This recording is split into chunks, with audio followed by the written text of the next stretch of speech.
Oh. Oh.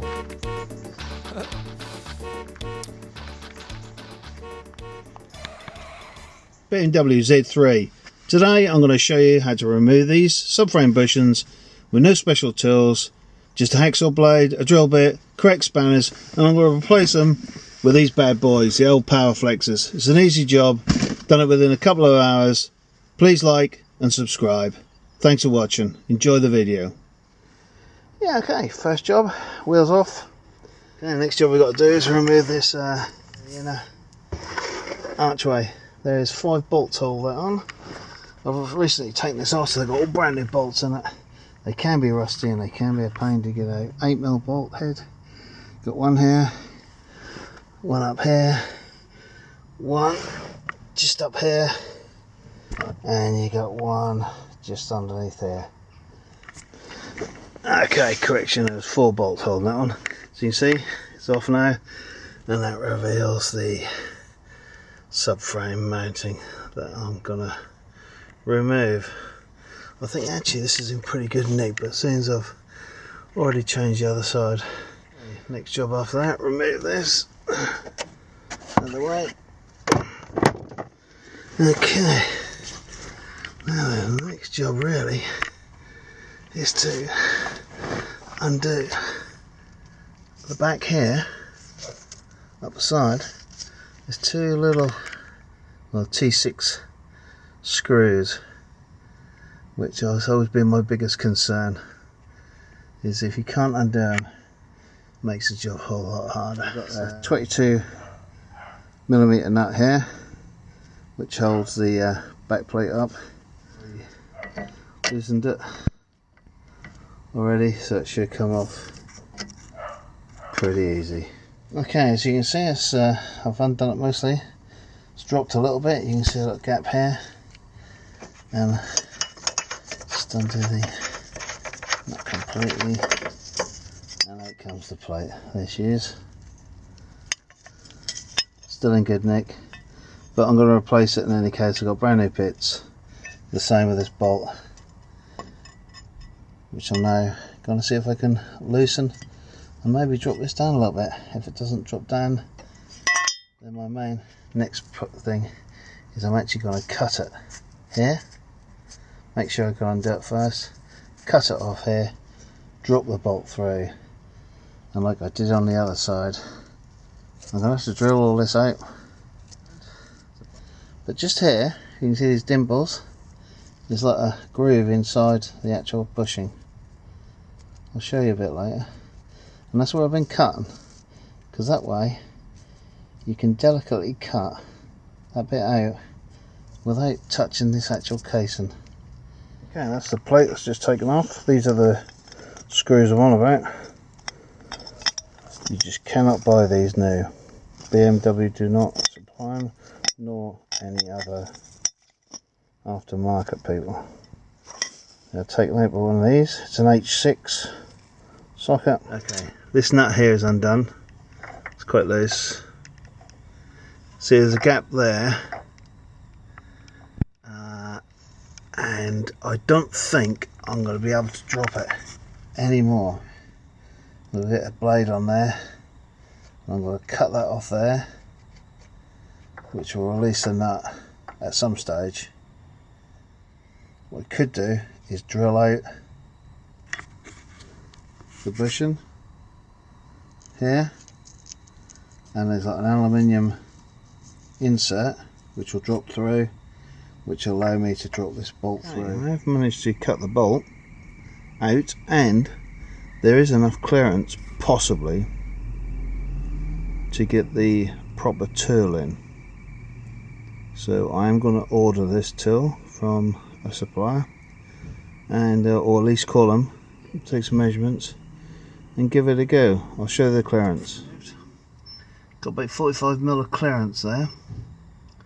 I'm not sure if the correct tool to remove these bushings will fit in there, but I'll have a word with the supplier and see how it goes.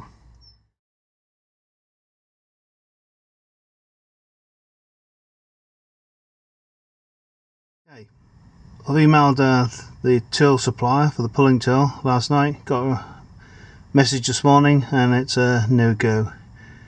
Doesn't have that bit of equipment, so I'm going to have to drill it out and cut it out as I did on the other side, which works, and really that's what this video is about. What I'll be doing, I'll be using a 8mm drill bit. I'll be drilling either side of this. That's the bottom part. This centre piece will drop out.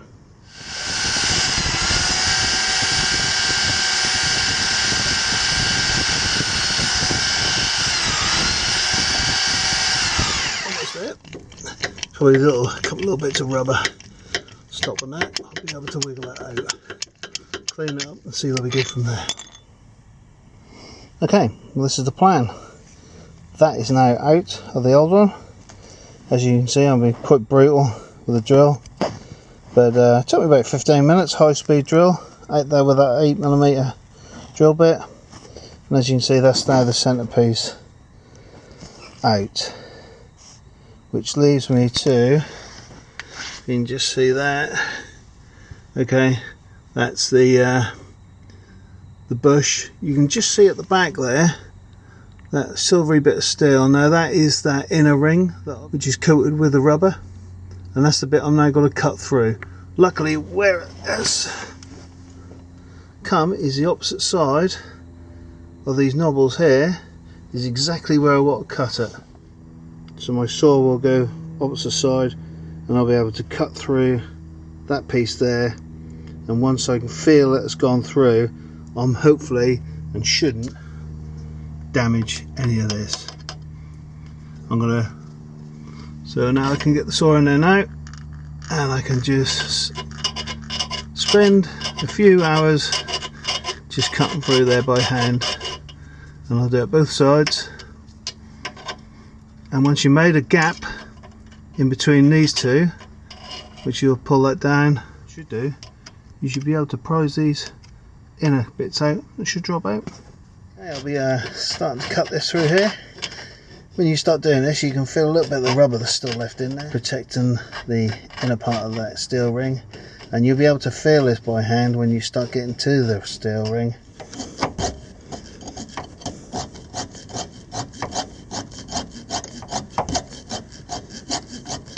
That seems to be working quite well. As you can see now, between here there's a small gap, and now if I put that blade in there now, I'm actually touching the outer rubber, so that's a good sign that I'm cutting through there but not actually cutting through to the actual main part of the subframe.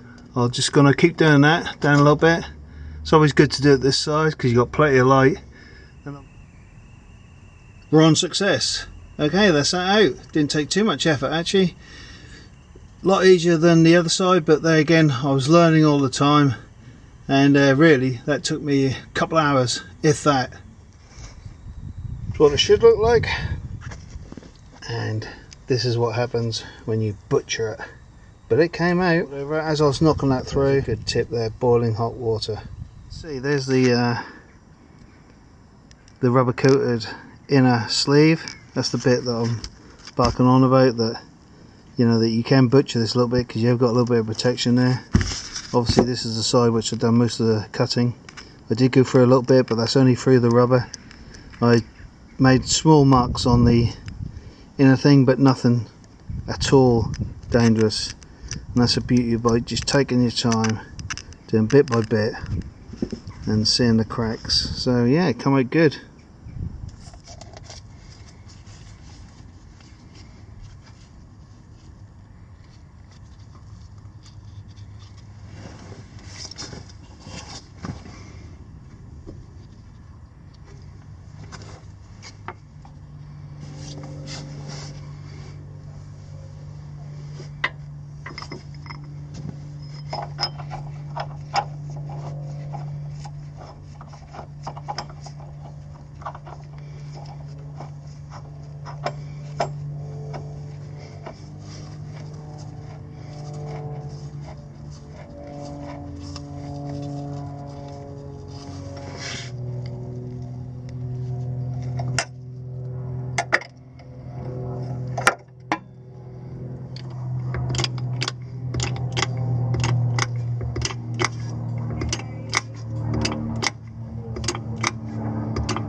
I think we can do a quick summary of this job.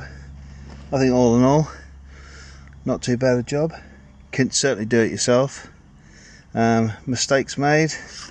I think the only biggest mistake I made doing this was maybe I shouldn't have cut this this bolt, because they are very, very expensive. I mean, you're talking about £50 each side, but I knew I was going to cut them because I knew I was going to change them because I got a brand new bolt, so I didn't really take much care about it.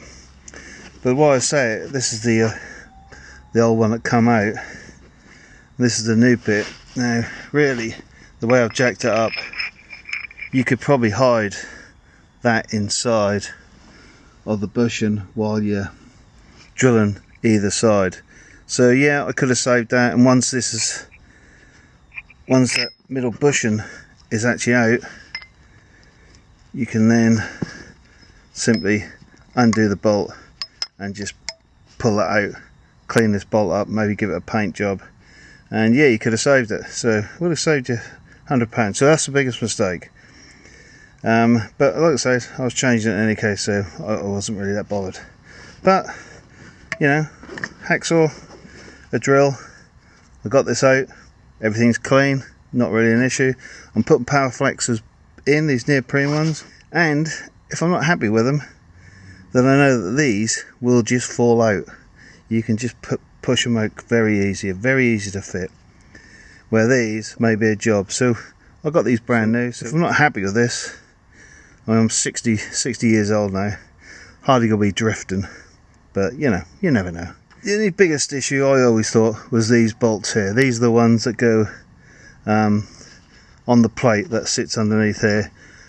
I don't know, heavens know why BMW did this, but they made this, and as you can see, there's nothing to grab on. If you're not sure of these, I suggest maybe go to your local garage, get them to put the car up on a ramp, and just see if you can undo them, and just tighten them back up again. And once you know you got these off, then the job is pretty straightforward. I think to summarise it, yeah, took me about 6 hours in total each side. Not too bad a job.